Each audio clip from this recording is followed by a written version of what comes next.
तो देखिए हमारा जो नेक्स्ट चैप्टर है उसका नाम क्या है, आपका करंट इलेक्ट्रिसिटी है। इसके अंदर जो आपके CBSE SBSE ने जो सैम्पल पेपर प्रोवाइड कराए हैं उसके जो क्वेश्चन दिए गए, फर्स्ट क्वेश्चन देखिए सेट बी से है आपका, deduce relation between current density J and connectivity sigma of conductor when electric field E is applied. तो देखिए सेक्शन बी का 2 मार्क्स का क्वेश्चन, 2 ही मार्क्स का, तो पॉइंट टू पॉइंट करेंगे। हमें पता है जो रिलेशन होता है, देखिए रिलेशन जो करंट के बीच में रिलेशन होता है आपने पढ़ा है क्या होता है, एक होता है IANEVD, करवाया था आपको, ANEVD। इनका मीनिंग पता है आपको, area of cross section, number density, electron, drift velocity होती है। अब हमें मेन क्या निकालना, देखिए ध्यान से, हमें ये रिलेशन निकालना है। रिलेशन कौन सा आपका, अपने माइंड में आप वैसे भी जब कोई डेरिवेशन निकालते हैं तो आपको फार्मूले मैंने याद कराए थे। आपको जो फार्मूला मेन क्या है, आपको क्या निकालना है भाई, करंट डेंसिटी जो होती है, देखो आपकी करंट डेंसिटी जो होती है, ये रिलेशन निकालना है कि इन तीनों क्वांटिटी के बीच में क्या रिलेशन होता है, ये रिलेशन होता है, हमें ये निकालना है।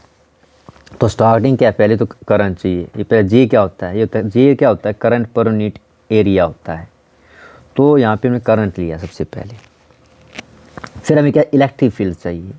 तो इलेक्ट्रिक फील्ड का रिलेशन अब देखो हमारा जो है, यानी ए एज इट इज़, ये NEVD। तो ड्रिफ्ट वेलोसिटी का मैंने आपको मैथमेटिकली डेरिवेशन निकलवाई थी। ड्रिफ्ट वेलोसिटी क्या होती है, वहाँ हमने एक्सप्रेशन निकाला था आपको, अगर मैथमेटिकल फार्मूला आपको याद होगा तो ये आपका रिलेशन आया था, ये ड्रिफ्ट वेलोसिटी होती है। फिर आपका ड्रिफ्ट वेलोसिटी जो होती है कितनी होती है, सेम ही तो होती है फार्मूला, E/m टो, E charge on electron, E electric field है, m क्या है, मास है, टो रिलैक्सेशन टाइम है। अब यहाँ से आपका जो बनाया, आपका जो I हो गया वो कितना हो गया, अगर देखिए आप यहाँ से, ये हो गया आपका ANE² E, ये टो है, और नीचे कितना हो गया आपका m है,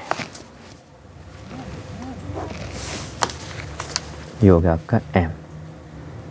ये फार्मूले हम बस वैल्यू रख रहे हैं। अब देखो हमें तो क्या चाहिए भाई, E आपको मिल गया है। अब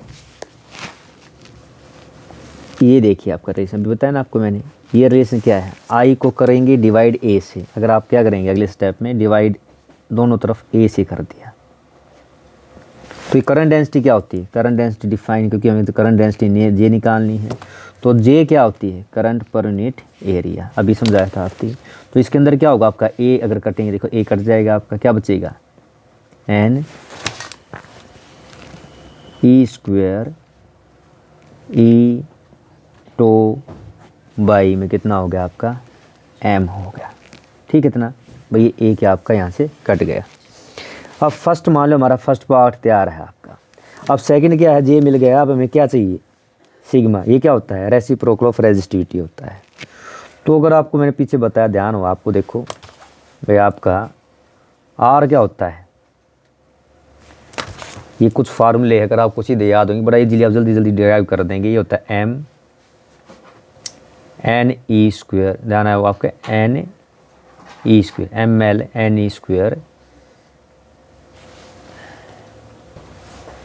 ये टो होता है, और ये क्या L/, इधर आपका ये वाला A। और जनरल फार्मूला क्या होता है, वैसे बताया भी आपको, R क्या होता है, ये होता है ρL/A होता है, ρL/A। और यहाँ पे जो आपका ये रो ही क्या है, रेजिस्टिविटी है। तो रेजिस्टिविटी का मतलब क्या है कि आपका इसे कंपेरिजन करता हूँ, तो जो आपका रो होता है ये कितना है, सीधा फार्मूला ऐसे याद कर लीजिए, MNE² टो, ये फार्मूला होता है। तो अगर यहाँ पे आप देखिए तो देखिए आपका हमें मिल गया है, ये आपका हो गया J। ठीक है, ये जो क्वांटिटी है अगर आप देखेंगे यहाँ पे जो दिखाई, देखो ये देखो आपका ऐसे, ये में 2 देखा जाए, ये क्या है, इसका अपोजिट है, रेसिप्रोकल है।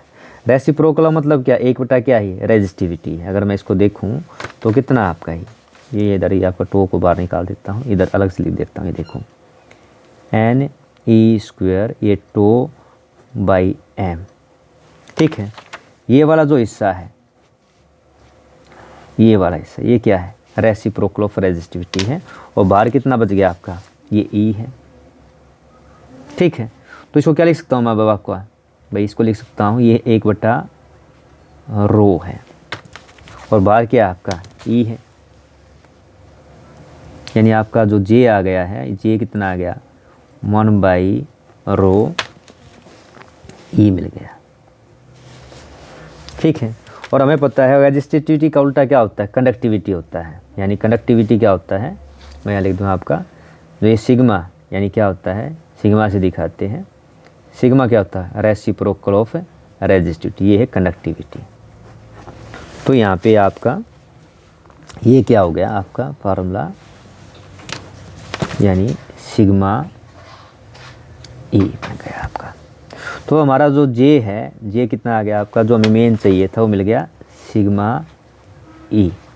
ये रिलेशन हमें निकालना था, ये हमारा क्या है रिक्वायर्ड आंसर है। करंट डेंसिटी क्या होती है, ये सिग्मा यानी कंडक्टिविटी इनटू इलेक्ट्रिक फील्ड होती है। ये आपको निकालना था, पॉइंट टू पॉइंट मैथमेटिकल निकाल के दिखाना था आपको 2 मार्क्स के अंदर जो है। अब देखो अगला जो आपको क्वेश्चन दिया गया आपका करंट इलेक्ट्रिसिटी से, explain limitation of Ohm's law, ये बहुत बार पूछा जाता है। तो देखिए ओम्स लॉ आपने पढ़ा था, ओम्स लॉ का V = IR है, और ओम्स लॉ का अगर आप ग्राफ देखेंगे तो कुछ इस तरह का ग्राफ मिलता है आपको। अगर ओम्स लॉ का ये देखिए हम बनाऊँ, ये होता ओम्स लॉ का ग्राफ है, कुछ इस टाइप का ग्राफ बनता है, बिल्कुल स्ट्रेट लाइन ग्राफ ओरिजिन से पास होता है इस तरह से आपका, ये ओम्स लॉ का ग्राफ है। मान लो इधर ये वोल्टेज है, इधर क्या आपका करंट है। ओम्स लॉ, जितने ओम्स लॉ के अंदर जो बनते ग्राफ, ओम्स लॉ को जो ओबे करते, ओम्स लॉ क्या था, V = IR था। लेकिन कुछ और भी अगर आप देखेंगे, कुछ डिवाइस ऐसी है जो ओम्स लॉ को ओबे नहीं करती है। जैसे आपको मैंने सेमीकंडक्टर डिवाइस वाला कराया, सेमीकंडक्टर डिवाइस जब मैंने कराया तो जब आपने ग्राफ बनाया तो कुछ ग्राफ इस तरह का आया था, ध्यान हो आपको, ये इस तरह का ग्राफ था आपका। ये किसके लिए है, नॉन ओमिक है, नॉन ओमिक डिवाइस। बहुत सारी डिवाइस ऐसी है जो ओम्स लॉ को ओबे नहीं करती। ये किसका है, सेमीकंडक्टर के लिए।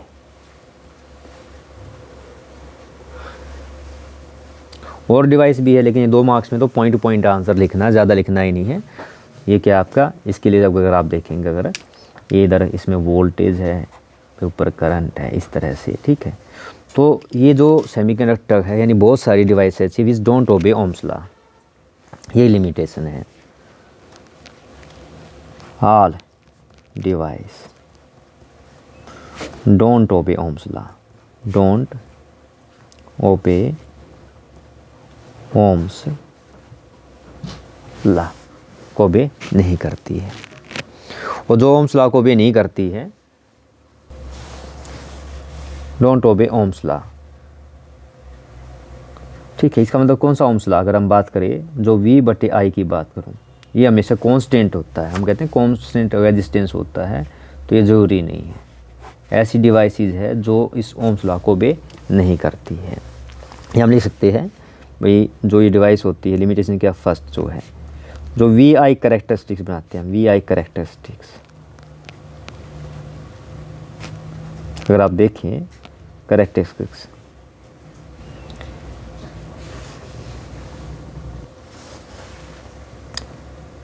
may be pass through origin और नॉट भी, पास हो भी सकती है, नहीं भी हो सकती है। एक ग्राफ और बना देता हूँ आपके लिए जी, रहेगा आपके लिए, यहाँ बना देता हूँ। और यहाँ पे देखो इस डायग्राम को अगर आप देखेंगे, ये देखो ऐसे बना देता हूँ, ये देखो, ये होता है ग्राफ आपका वोल्टेज का। यहाँ पे वोल्टेज है, ये आपका करंट है। बस ये डायग्राम बना देना आप 2-3 और साथ में लिख दो ये किसके लिए। आप देखिए डायग्राम जो होता है, याद रखिएगा, ये वोल्टामीटर का होता है, वोल्टामीटर डिवाइस होती है, ठीक है। तो यहाँ पे आप देखेंगे फर्स्ट क्या है भाई, VI कैरेक्टरिस्टिक में बी पास और मे नॉट बी पास, कहाँ से, फ्रॉम दी ओरिजिन जो है। मान लो कोई 2 नंबर है, 2 ही नंबर हम पॉइंट टू पॉइंट लिख देते हैं, ठीक है। तो जो आपका यहाँ पे एक आपका यही हो गया है कि भाई for non ohmic device, for non ohmic, क्योंकि सभी नॉन ओमिक डिवाइस कौन सी होगी, नॉन ओमिक डिवाइस कहेंगे जो ओम्स लॉ को ओबे ना करे, नॉन ओमिक डिवाइस। वी आई जो है जरूरी नहीं यू, ठीक है। तीसरा अगर हम बात करें भाई आपका जो है वी आई जो ग्राफ है, वी आई जो करेक्टरिस्टिक्स का ग्राफ है, graphs is not straight line, is not straight line. तो देखिए यहाँ पे अगर आप देखेंगे स्ट्रेट लाइन ग्राफ ओम उसका, लेकिन ये दोनों क्या स्ट्रेट है भी नहीं भी है, स्ट्रेट नहीं है। तो आपको ये 2 ही नंबर का आपका क्वेश्चन था, इतना काफ़ी है। तो आपको बस पॉइंट टू पॉइंट आंसर देना इसका जो है, 3 ही हमने डिफरेंस, 3 इसके कारण लिख दी, लिमिटेशन लिख दी है।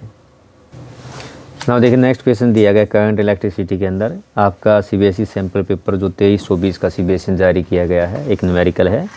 A heating element using nichrome connected to 230 volt supply draws a initial current 3.2 ampere which settles after few seconds to a steady value 2.8 ampere. What is the steady temperature of heating element if room temperature is 27 degrees centigrade? Temperature coefficient of resistance of nichrome is 1.70 10 की power -4 पर degree centigrade.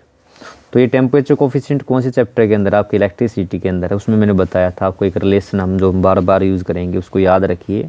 वो क्या है कि आपका R होता है R naught 1 plus alpha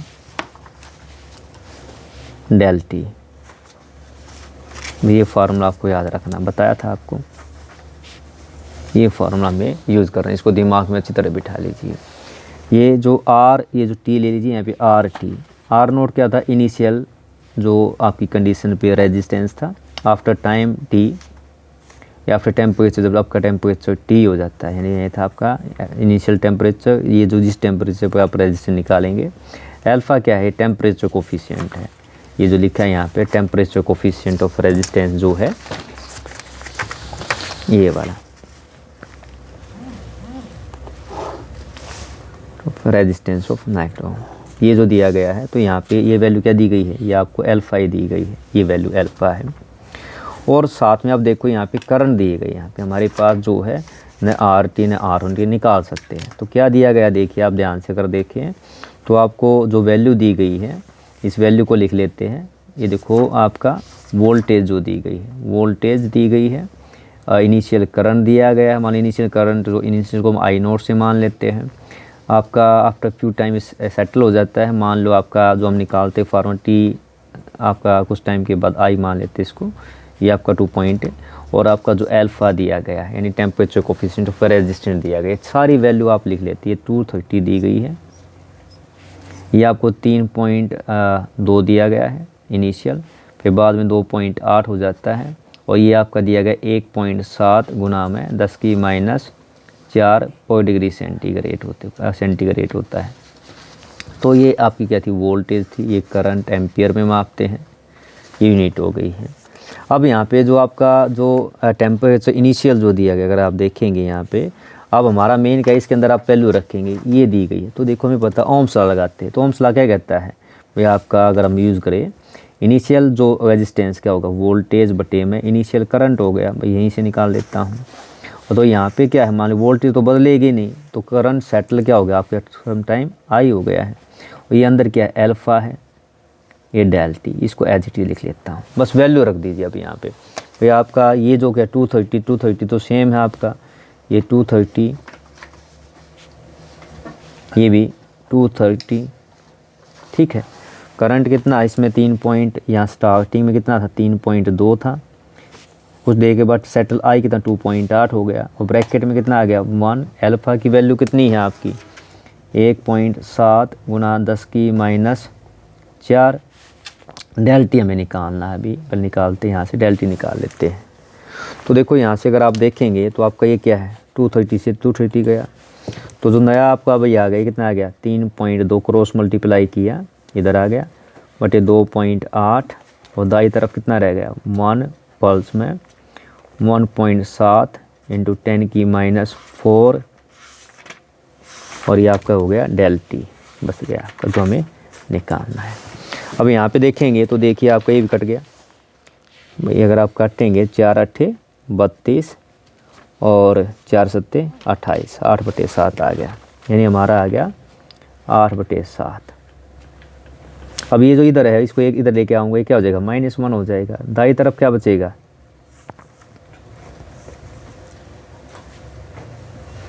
del T हमें निकालना है। अभी देखो देखा ये आप 8 से 7 जाएंगे तो कितना आएगा यहाँ पे 1/7 बचेगा, और दाई तरफ कितना आपका 1.7 10⁻⁴, डेल टी हमें निकालना है।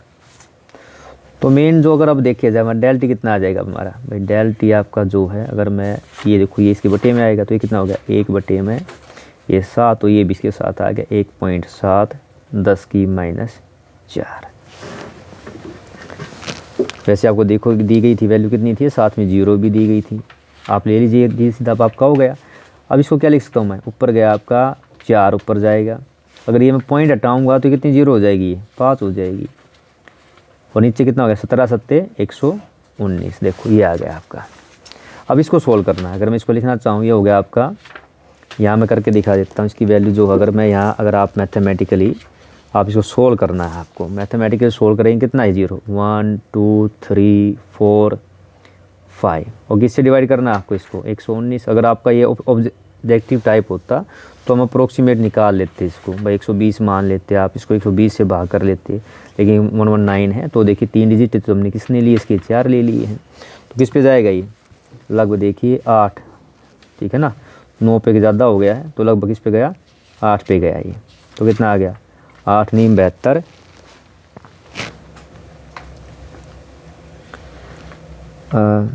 8 1 8, 8 7 15, ये आपका इतना आ गया 8 1 9, घटाएंगे ये हो गया आपका 8 9 5 गए 4, यहाँ बचा नहीं, ऊपर एक 0 ली तो देखिए 11 चौक 44 लगभग 4 पे जाएगा, 4 9 36, 4 1 4 7।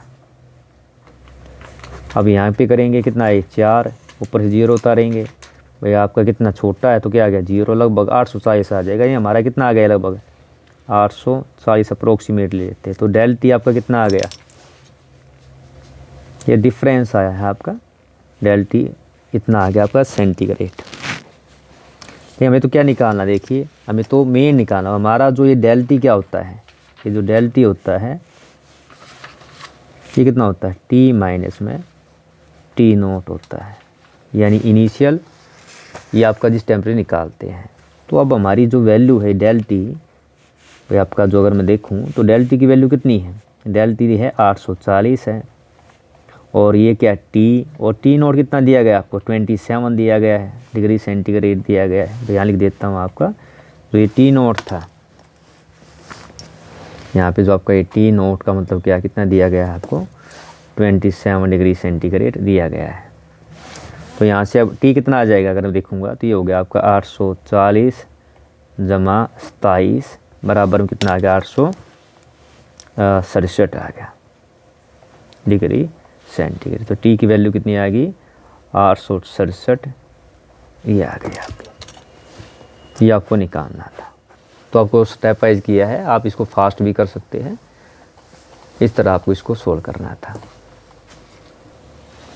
अब देखिए अगला जो क्वेश्चन दिया गया है आपका, सीबीएसई ने जो एडिशनल पेपर जारी किया है 2023-24 स्तर के लिए, उससे है इलेक्ट्रिसिटी चैप्टर से, 2 copper wire P and Q of same area cross section joined in parallel के अंदर जोड़ी गई है, 2 आपकी कॉपर वायर है। Combination of wire connected to a battery of potential difference V। If the length of wire P and Q are in ratio 1 and 2, find the ratio of drift velocity of electron in P and Q। यानी आपको length की ratio दी गई, मान लीजिए आप length of जो wire P और length of wire Q, भाई आपने मान ली इसकी लेंथ कितनी है L1 है, इसकी लेंथ कितनी है सेकंड की L2 है, और इन दोनों की जो रेशो दी गई है भाई आपको देखो ना रेशो कितनी दी गई दोनों की, अगर देखी जाए ये आपको ये दी गई, हम इसी कंसेप्ट को लेंगे। ये आपको दी गई है 1/2 दी गई है। इसका मतलब L1 अगर 1 है तो L2 क्या है, इसकी दुगनी है। और हमें ड्रिफ्ट वेलोसिटी लेके आनी है। अब देखो इसमें जो मेन चीज़ क्या देखिए, पैरेलल कम्बिनेशन है। इन पैरेलल के अंदर क्या होता है, in parallel combination, parallel combination V remain same, V remain same, I divide होती है। तो अगर हम मान लो निकाले भाई आपकी जो वायर है, अगर हम बात करते हैं, क्योंकि हमें क्या चाहिए, ड्रिफ्ट वेलोसिटी चाहिए। और ड्रिफ्ट वेलोसिटी क्या होती है, IANE होती है भाई, हमें पता है। आप देखिए ना, मैं लिख देता हूँ, हमें ड्रिफ्ट वेलोसिटी उसमें निकालनी है। तो ड्रिफ्ट वेलोसिटी क्या होती है, ड्रिफ्ट वेलोसिटी का फार्मूला और करंट के साथ अगर हम बात करें तो हमारी ड्रिफ्ट वेलोसिटी I एक फार्मूला होता है ANEVD होता है। एक फार्मूला होता है रेजिस्टेंस का, आप पढ़ते हैं ρL/A, ρL/A। हमें क्या कनेक्ट करना है, दोनों को कनेक्ट करना है, जिसमें आपका VD भी आ जाए और R भी, यानी कि हमें क्या चाहिए, लेंथ चाहिए। Same area of cross section है, यानी A भी सेम है, वोल्टेज भी सेम है। इसका मतलब क्या है, मान लीजिए हम 4 वायर के ले लें, 4 वायर P के लिए मान लो आपका, तो वोल्टेज क्या हो गया, आपकी जो वोल्टेज होगा फार्मूला क्या हो गया आपका, वोल्टेज तो ओम्स लगा रहता है RI। तो इसका मतलब क्या हो गया, R क्या है, रो भाई, लेंथ हमारी क्या इसके लिए, मान लो फर्स्ट के लिए L1 ली है, A बिल्कुल सेम है ही। और करंट क्या आपका, मान लीजिए आपका I1 है, तो I1 का मतलब क्या हो गया आपका, ये हो गया I, मान यहाँ पे मैं I1 लिख देता हूँ, ये यहाँ पे आपको पहले ही ले लेता हूँ I1 करंट इसके अंदर P के अंदर जो है। तो ये क्या होगा, ANEVD, यानी जो मैं डायरेक्ट लिख देता हूँ भाई, करंट क्या हो गया ANEV, मान लो लेंथ L के लिए L ही लेता हूँ, L1 आ गया, ठीक है। 4 वायर Q के लिए भाई आपका जो वोल्टेज सेम, इसके अंदर भी, इसके अंदर क्या वोल्टेज सेम है, तो इसका रेजिस्टेंस जो होगा, मान लो इसका क्या था, इसका R1 ले लिया, तो इसका क्या होगा, रेजिस्टिविटी तो सेम रहेगी क्योंकि सेम कॉपर वायर है। तो ये कितना हो गया आपका, रो, मान लो इसके लिए आपकी वायर की जो हमने माने रो L1, ये L2 आ जाएगा भाई। एरिया क्रॉस सेक्शन सेम है, लेकिन जो आपका करंट है वो अलग होगा, यानी I2, ये जो हमने ले लिया यहाँ पे ओम्स लॉ से, ये आपका यहाँ पे I2 ले लेता हूँ, अगले उसमें लिखना था, कोई नहीं, मैं लिख देता हूँ दोबारा। ये हो गया रो L2/A, और जो आपका I2 करंट क्या होगा, ANEVD, यानी VL2 ले लेता हूँ, ठीक है। मान लीजिए फर्स्ट है, ये सेकंड है, डिवाइड 1/2, जैसे ही करेंगे डिवाइड तो देखिए आपको क्या आ गया, अगर ये यहाँ से देखेंगे बाकी सभी टर्म आपकी कट जाएंगी। अगर देखेंगे यहाँ से, अगर आप इसको डिवाइड करते देखिए, हल्का सा मैं आपको ऐसे दिखाता हूँ, डॉटेड डॉटेड सा, जैसे ही आप इसको ऐसे करेंगे तो ये इस फॉर्म में आ जाएगी आपकी,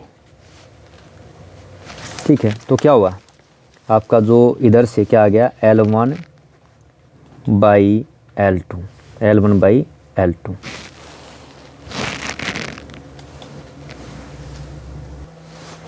ये आपका आ जाएगा भाई आपका VL2/VL1, या सिंपल आप चाहे तो इसको इस तरह ले सकते हैं, इक्वेटिंग कर दीजिए। अगर आपको ये चाहिए इस तरह कर लो, या अगर इक्वेटिंग करोगे आप इसको तब भी सेम। अगर आप बात करें, ये आ गया आपका, यहाँ से भी आपका आंसर आ गया है।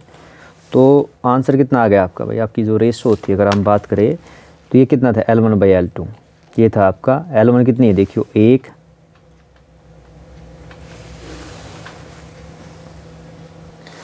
कितनी आ गई आपकी, ये 2:1। अगर हम बात करेंगे यहाँ से,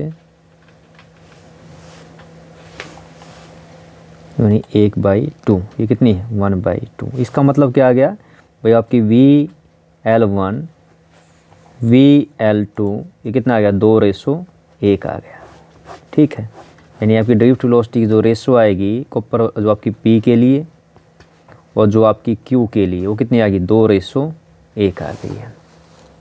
इस क्वेश्चन को यहाँ पे इक्वेटिंग करके भी निकाल सकते हैं। सेम क्वेश्चन को क्या, अगर मान लो आप चाहते डायरेक्ट इक्वेट करके भी निकाल सकते थे। अगर मैं यहाँ करके दिखाऊँ आपको, सेम यहाँ से जो आपकी इक्वेशन को इक्वेटिंग करके निकाल सकते थे। इक्वेटिंग 1 और 2 करके निकाल सकते थे। तो रिलेशन क्या आता है आपका, इक्वेटिंग करते तो आपका बनता है L1 भाई आपका L1 V L1 बराबर में L2 V L2। ऐसे करते तो भी सेम ये रिलेशन आता, आपका रेशो आता, और आपकी रेशो कितनी आती, 2:1 आती ड्रिफ्ट वेलोसिटी की। तो इस तरह आपको ये सोल्व करना था क्वेश्चन जो आपका है करंट इलेक्ट्रिसिटी का। तो ये थे सेक्शन बी के CBSE HBSE द्वारा जारी किए गए sample paper all practice paper के सेक्शन बी के क्वेश्चन।